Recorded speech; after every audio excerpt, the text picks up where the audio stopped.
Hello everyone. In this quick bite tutorial I'm going to show you how to log in to CARC Systems both through a tool called SSH and through the JupyterHub Web Interface. I'm going to show you first of all on a Windows 10 machine which now has SSH built in, but the steps I'll show you are identical for a Linux machine or for Macintosh.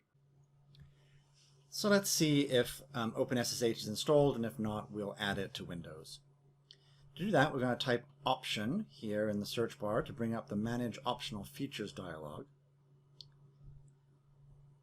And this shows the optional features installed in Windows. We don't see the SSH client, so we're going to add it.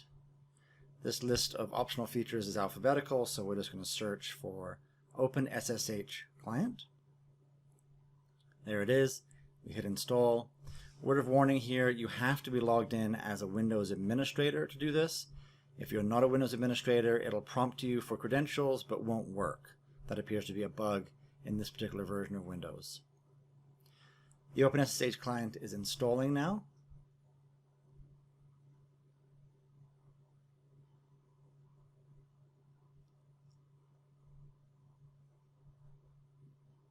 There we go. Now it's finished, and we can see it in our list of installed optional features.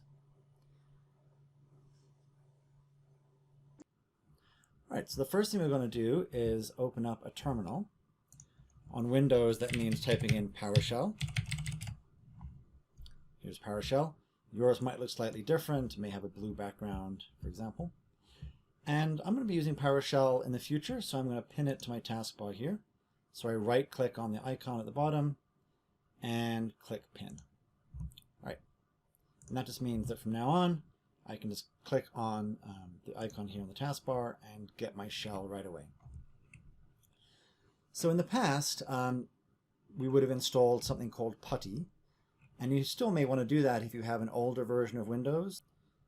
To get to PuTTY, we're going to open a web browser and simply search for PuTTY SSH. We can download PuTTY from here, and you choose the download that's appropriate for your system. The PuTTY executable is super simple. It's just a single program that you click and it'll open up an SSH interface. SSH stands for Secure Shell, and it's just a way to log into systems, since you'll be using your password, that is really secure and encrypted. Alright, but we are using a recent version of Windows 10. So I'll go back to PowerShell here, and I'm just going to type SSH, the secure shell, my username at CARC, which in my case is mfrick, and then the name of the cluster you're going to access. So as I've said in the previous quick bite tutorial, there are currently 3 main clusters: Xena, Wheeler, and Taos. That of course may have changed by the time you see this. I'm going to log into the Wheeler cluster, which is our largest community cluster. And it's wheeler.alliance.unm.edu. And again, things change over time. We're currently in the process of moving our domain names to carc.unm.edu. So when you try this, it may be your username at wheeler.carc.unm.edu. Like this. But for now, we're still on the Alliance domain names, so I will enter alliance.unm.edu. And the first thing that happens is it prompts me for my password.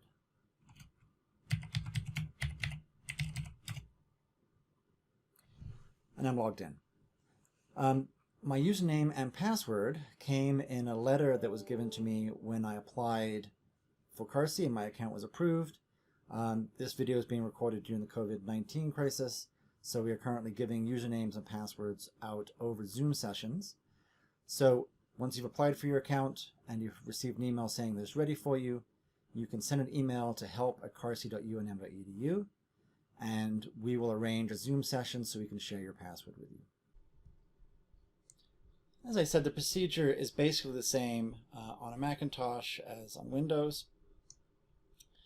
So the first thing to do is go to Spotlight, the little magnifying glass, type terminal, open up our command line terminal. And just like I did with PowerShell, I'm going to pin that to the taskbar so I can get to it later. I'll close terminal, and now I can just reopen it anytime I want. And the command is going to be identical. So it's ssh mfrick@wheeler.alliance.unm.edu, where of course you replace mfrick with your username. Enter the password, and now I'm logged into the Wheeler head node on UNM campus. And I can do all the same commands, ls and exit. Close terminal, and we're done. All right. As soon as I log in to a machine like Wheeler, I have what's called the message of the day, and that gives you some basic information about the system. It describes the module system that I'll cover in a later quick bite. Talks about how you should only run MATLAB on compute nodes, not the head node, etc. It also points out that by default, the permissions on your home directory are set so that everyone at CARC can read your files. You may want to change that so that only you can read your files, or only those people you designate can read your files. This gives me a command line, a secure shell, into Wheeler. And I can perform various Linux commands such as ls to list files in my directory. I can type top to see what other processes are running on the head node. So probably the command I'm most likely to run when I first log into a CARC system, having never logged in before, is password. Password allows me to change my password that I was given in the welcome letter.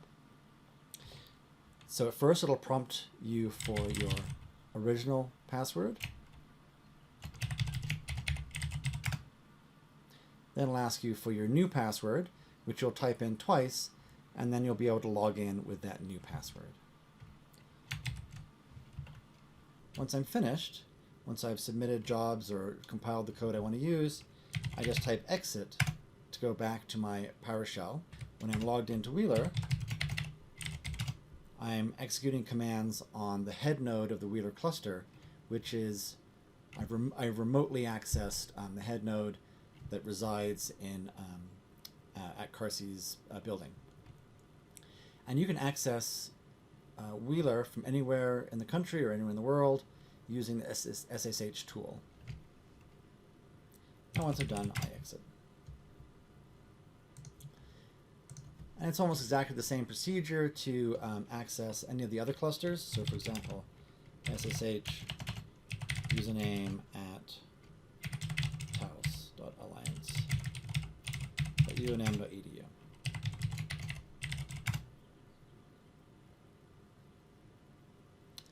All right. So I've just shown you how to access Wheeler and Taos via the Secure Shell tool. Now I'm going to show you an alternate way of accessing those clusters. This is going to be through something called JupyterHub.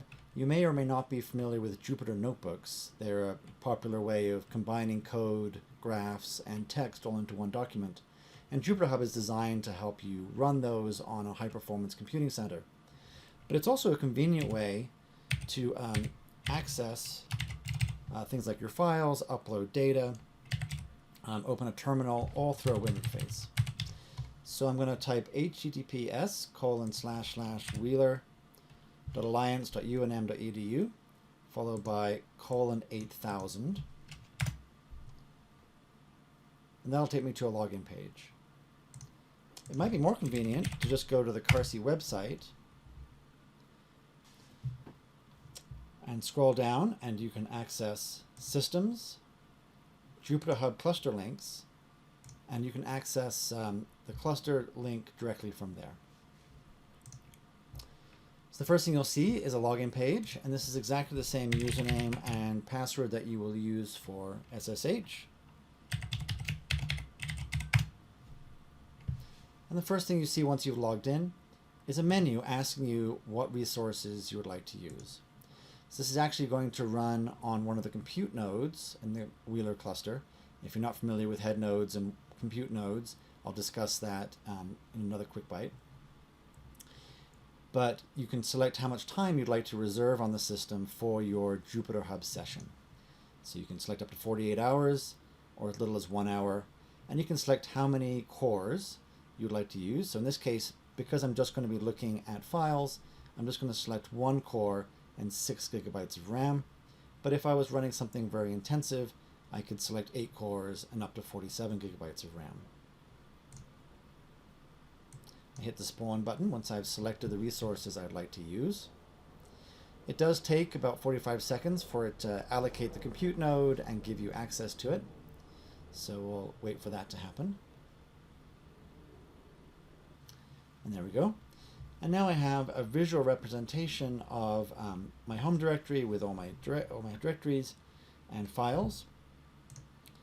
If I were to SSH into Wheeler,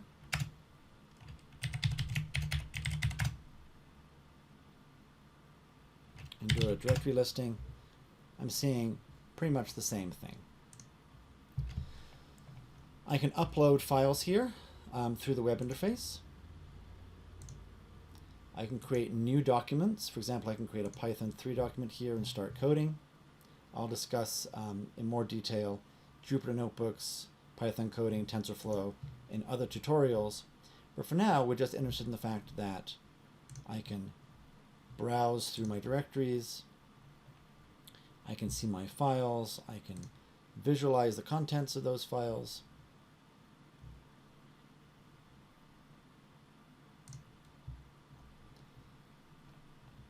And I can even get a terminal interface, much like the interface through Secure Shell, by hitting New and then Terminal. Now you notice that we used HTTPS. The S here stands for secure, just like the S did in Secure Shell in SSH. So it is encrypted, just like SSH, and we can perform the same commands here just through a web interface. Once I'm finished with my session on JupyterHub, I want to go to Control Panel and then stop my server. That releases the compute node that I was using so that other people can use it. And then I can press Log Out to finish my session. So those are 2 ways of accessing CARC Systems. The first was through SSH, and the second through the JupyterHub interface.